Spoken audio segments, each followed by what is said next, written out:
Hello and a very good afternoon, and it's the match day of the first ODI between India and Australia to be played at Wankhede Stadium. We are just moments before the toss, and I welcome Devashish Sen with me in the studio, Arthur joining from Delhi, and Bharat from Bengaluru.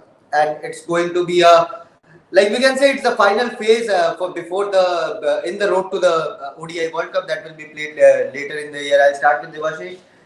We are yet to see the toss, but what are you expecting from the match? Yeah, obviously it's going to be a high-scoring affair. If you see both these sides when they last met at the same venue, Australia chased 256 in 38 overs.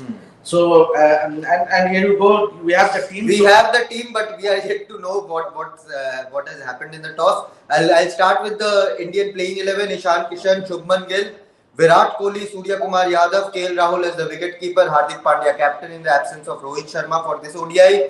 Ravindra Jadeja, Shardul Thakur, Kuldeep Yadav, Mohammad Siraj and Mohammad Shami. So no Washington Sundar. Kuldeep Yadav gets a place in the playing 11, and it's a decent 11, I would say. India have won the toss and have opted to field as well. After fresh thoughts, Kuldeep Yadav plays in Hardik Pandya's captaincy.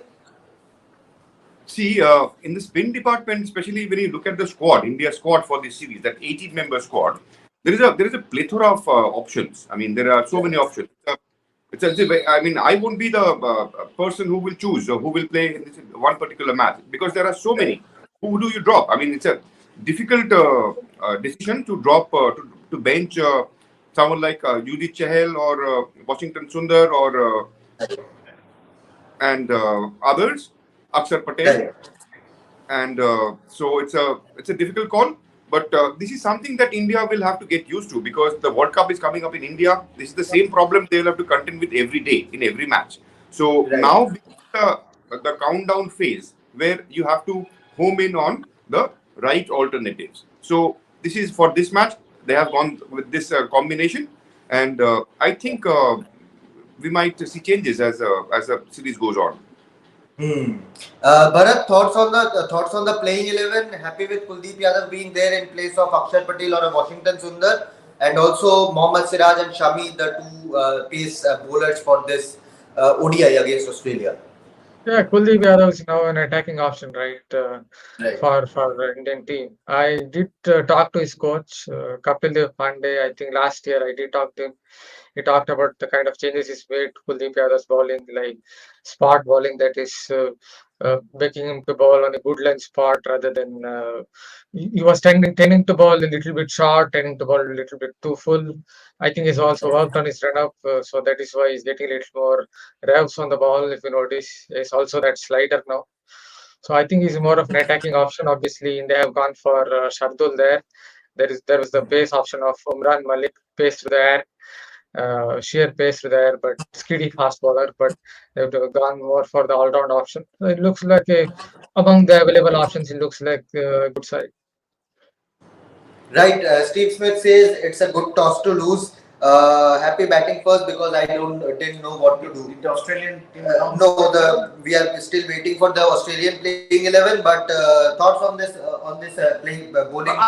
I see lot of focus will be on KL Rahul, right? Because KL Rahul, the wicketkeeper batter in 50 overs format, obviously he did not have the best of form. The reason that he was dropped from the Test 11, but KL Rahul in 50 overs format is a very good option to have at number He 5. is keeping ahead of Ishan Kishan. Absolutely, and if you look at when Rohit Sharma comes into the playing 11 from the second match, I think they will stay with Shubman Gill and Rohit. Ishan unfortunately will miss out. KL Rahul will be persisted with because KL Rahul is, and also KL Rahul is a decent option in the World Test Championship final as well. Right, so it will be sort of a test for KL Rahul. KL Rahul's wicket keeping as well. How well he's keeping in the white ball circuit, at least with the IPL also approaching. So it will be an interesting phase for KL Rahul, the wicket keeper, as well.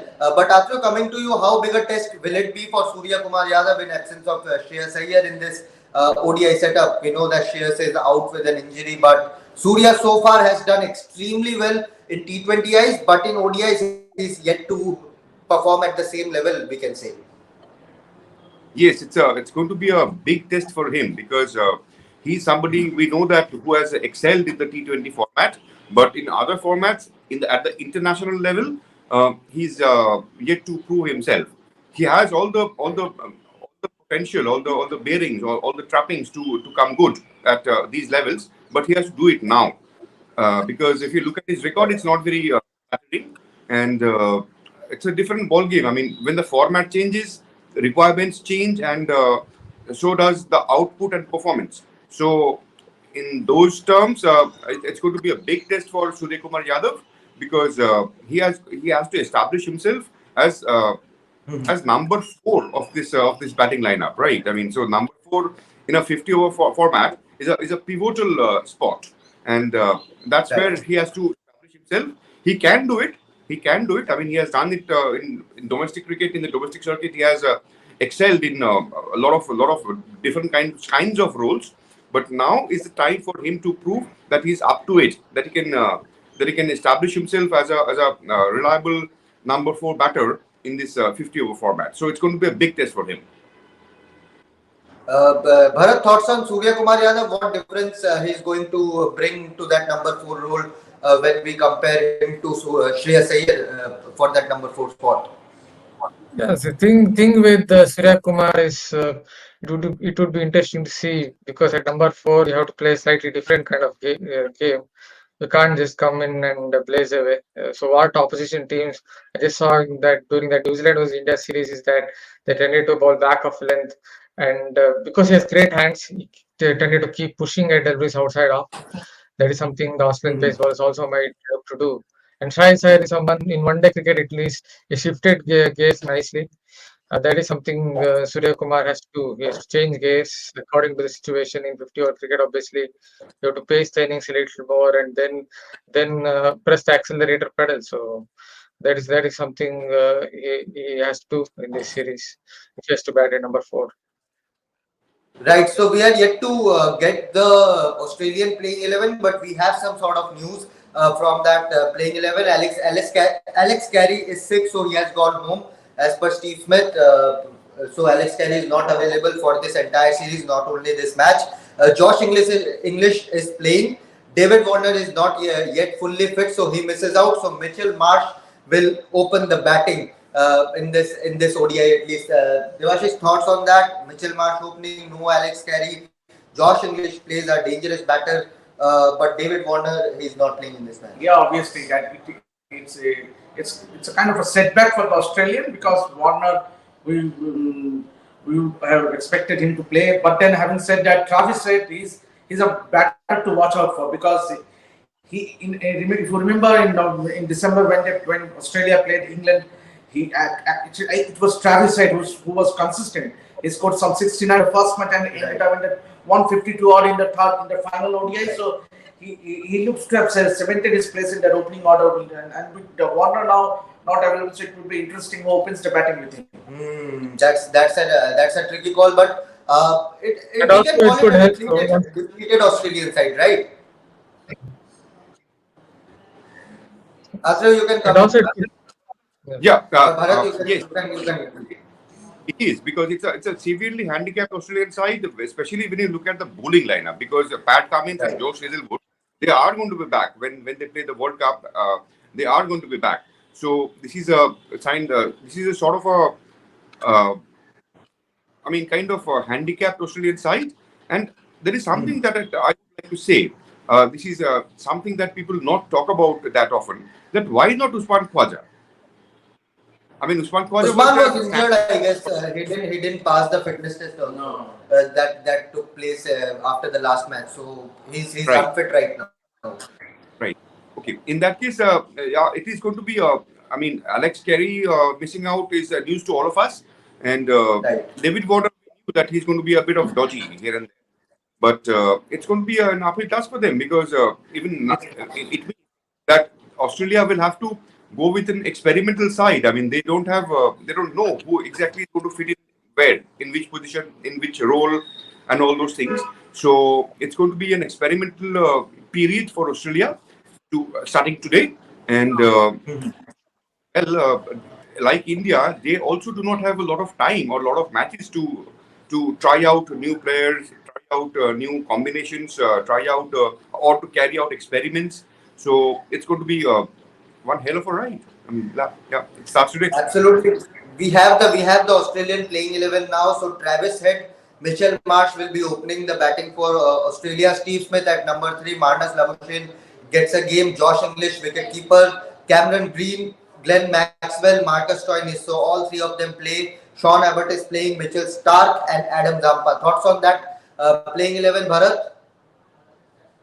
Yeah, as I said, I wanted to note that Mitchell Marsh at the top, it could help him because he's someone who likes to start against pace, then against spin. So, pace on the ball, it could help him from his point of view at the top.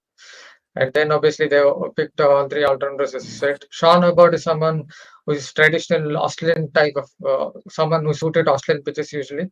We saw even in the Right. one day season in New Zealand last year, tends to hit a hard length. He's not someone who's quick, but hits a hard length heavy ball that they say you can compare to some of the unheralded Australian bowlers from the past, like say Anthony Stewart or Simon Cook. They performed well and then went into the oblivion, tended to hit that hard length heavy ball, typical Australian sort of pace bowler.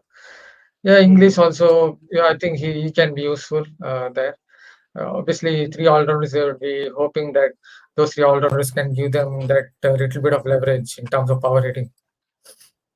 Absolutely, but Devashish, coming to you, all eyes will be on Virat Kohli after that last century in the Test match. He's 13, he's 191, 191 runs short of 191, 13,000 runs. He's the 13,000. second Indian batter. But after Australia has Sachin been his Tendulkar. favorite side, most number of Absolutely. centuries. Yeah, 6,000 runs. Yep. From 16 international centuries against, Yes, against yes, Australia, yes. so So, expecting a big series from him. obviously, one or two, hope that he's score big runs in this series because he will have his 4600s in one day international cricket. So I for one would hope that he extends that to 47, 48 in this series.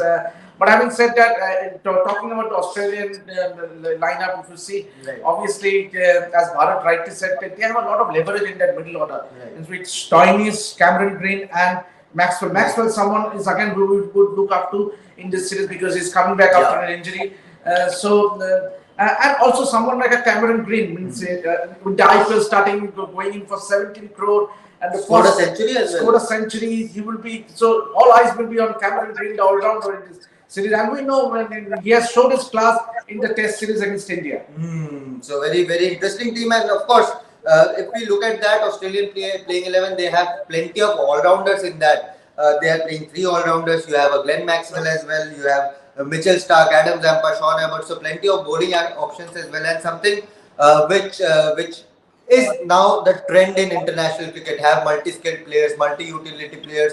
So do you think Australia have some sort of advantage in that regard, having multi-skilled players, more multi-skilled players in their playing 11? Athrev?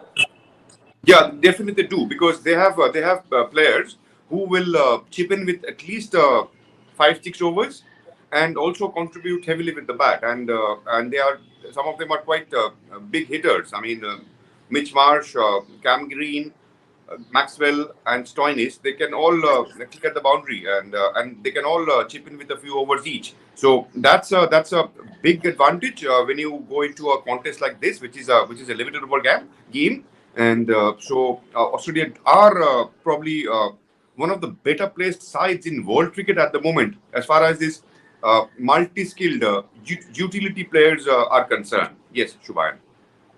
Bharat, if I have to come to you and talk a bit about this middle order, Australian middle order. Of course, you have Steve Smith, Marnus Labuschagne, but do you think they are very similar sort of player in that middle order, and some Australia could look for someone with a different skill set? Because I certainly feel that Steve Smith, Marnus Labuschagne, both are anchors in that number three and number four spot.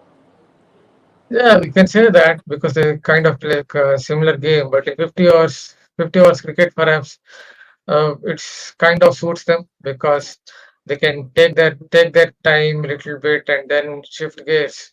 It all depends on whether they can shift the gears at the right time, hit the accelerator pedal. But yeah, if you look at the kind of games they play, it is quite similar. Thoughts on Marnus and Steve Smith being in that 11, because At one point, had David Warner played, then there was a question whether Marnus would fit in. See, obviously, had David Warner and Alex Carey played in that 11, then they would have two left-handers in the side. Right. But then now because these are all forced changes because they have no other options. And so I think but then the key here is 50 overs forward is to anchor the innings. Right. Someone is to anchor the innings throughout, say till 40 overs. If someone can stay there till the 40 overs, who knows? Then they have the power hitters in the likes of, as Athro said, in the likes of Cam Green, Mitch Marsh, and Marcus Stoinis, Glenn Maxwell. They all can chip in. So even a contribution of 50, 60 odd can push that total to someone in the region of 300, which will be a good total in this one wicket. There was a question in there, if Swapnil can flash that. Is Shardul there only for bowling or batting? I think that's the question. I think he's there for his all-round ability. We were discussing this with Buyada in the morning show as well. I did mention that Shardul might get a nod, and which was the case. We see, but if you see Shardul, the all-rounder, because he is more of an all-rounder, seeming all-rounder, someone who can chip in those 5-6 overs and score those late runs. And has a great knack of picking wickets, breaking big partnerships. That's the reason he's called. Mixture of everything, basically. It's basically a mixture of everything. If you can break us down about Shardul Thakur, what makes him so special? He always comes into the attack and against the run of play, even if both the players are having centuries under their belt, he will come and break that partnership. I guess it's because it's a mixture of everything. He bowls a couple of really bad deliveries, then comes up with something like three-quarter seam or receiving seat a bit. He bowls a good short ball. So as a bowler, is basically a mixture of everything. I guess that is what helps him to take wickets, because he bowls a couple of ordinary deliveries and you think, oh my God, this guy is giving a lot of runs. And then he comes up with that one good delivery and you will start to think, oh my God, from where did this three-quarter seam ball or a little bit of swing, from where did he get this? So that is what I think makes him that kind of X factor in terms of taking these priced scalps.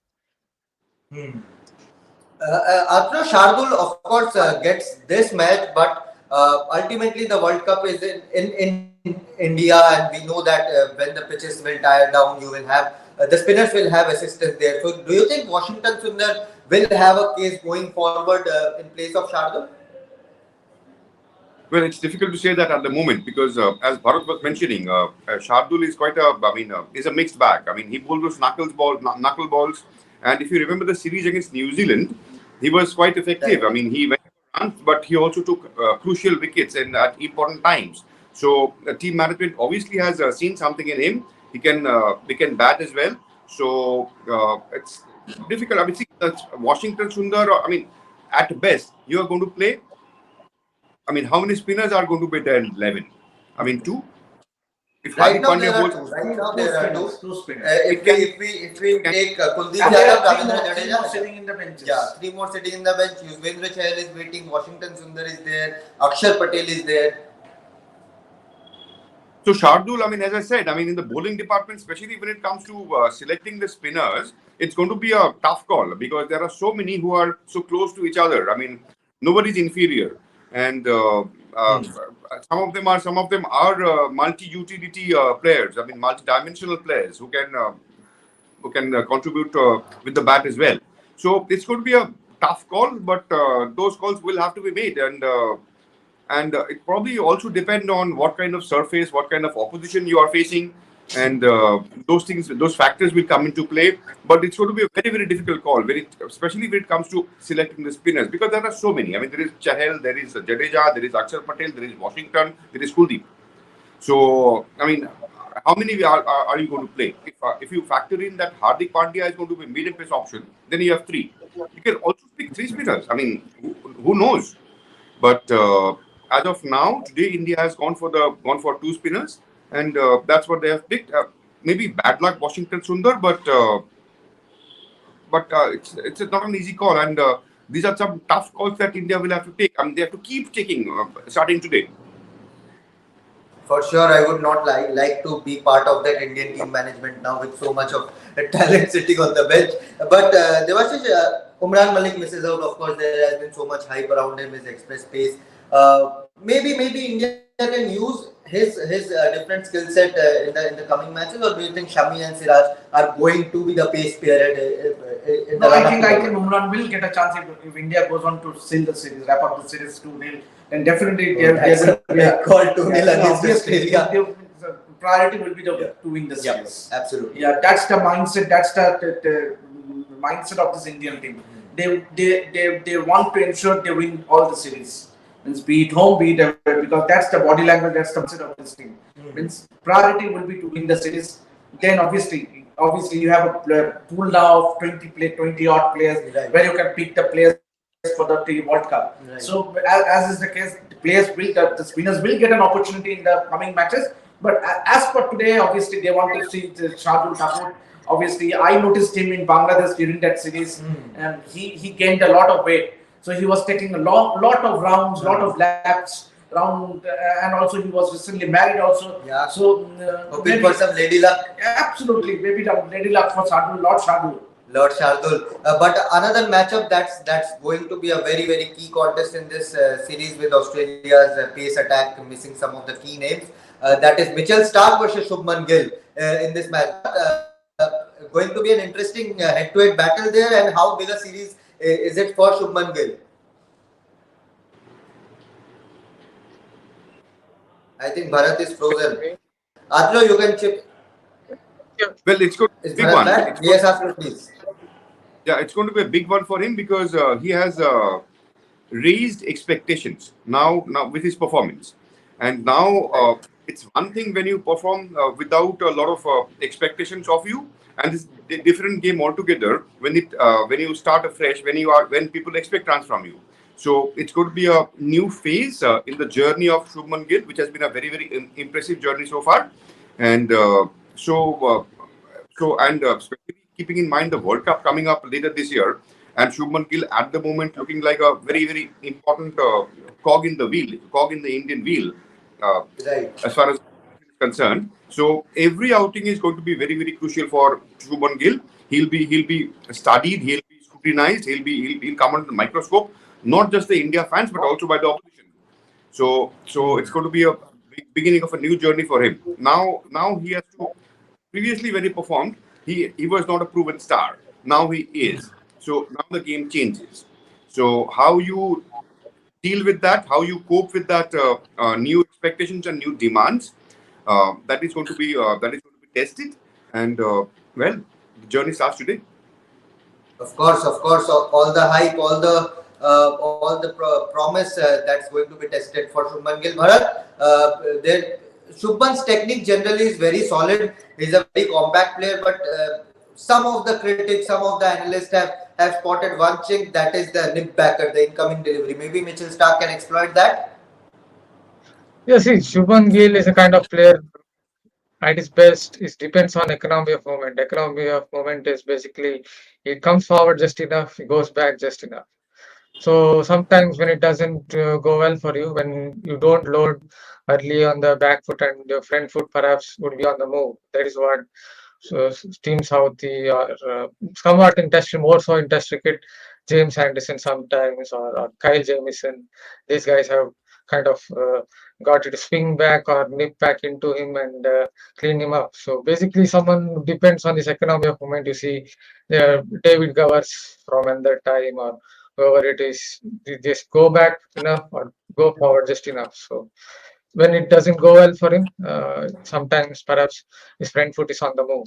That's what they've done. So Mitchell Stark can do it. Obviously, wide kookaburra ball, you don't expect it to swing for too long. Even if you ask experts, Bharat Tarun also talked about it last year. It doesn't swing for long. So it could be like, say, 2-3 overs of swing up front that Stark might try to exploit. Right. It doesn't swing much, and that's why we have seen so many runs being scored in this format. Devashish, if we talk about the matchups, any particular matchups you are looking Yeah, forward to? I'm looking forward to someone like an Adam Zampa bowling in that Indian middle order, because since that 2019 World Cup, Adam Zampa has the best strike rate among the Australian bowlers, Australian spinners. I would say he goes in for he's economical as well, not going for more than 5 runs per over, as well as his strike rate is ominous. It's something like I was going through somewhere 29 odd. So that's great to have. And so it will be interesting to see how the Indian batters handle Adam Zampa, because and especially his duel with Virat Kohli. Right, right. Atro, your matchup of the day? India versus Australia.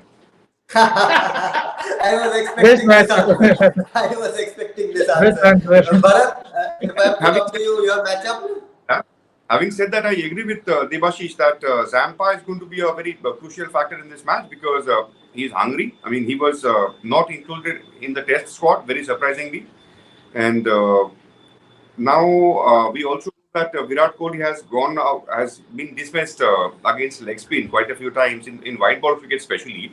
So, and there is a Surya Kumar Yadav factor in the middle order who has not a proven performer in the 50-over format yet. And Zampa will be putting those middle overs, expected to. So, Zampa versus the Indian batters is one matchup. If you force me to, I will get into. I'll say that is one matchup. I mean, otherwise it's India versus Australia. India versus Australia, but yes, Zampa as well. Bharat, your matchup of the day? Yeah, in fact, among the Indian batters, it would be interesting to see Zampa versus Hardik Pandya if it comes around, because Hardik Pandya will definitely go after him. And with his routers or sliders, little bit of leg spin, little bit of leg break, it would be interesting to see how this battle goes. Another one that would be interesting to see again, I guess Australians might try a little bit of hard length with the Hardik Pandya. We have seen Pakistanis, other teams also try it against him.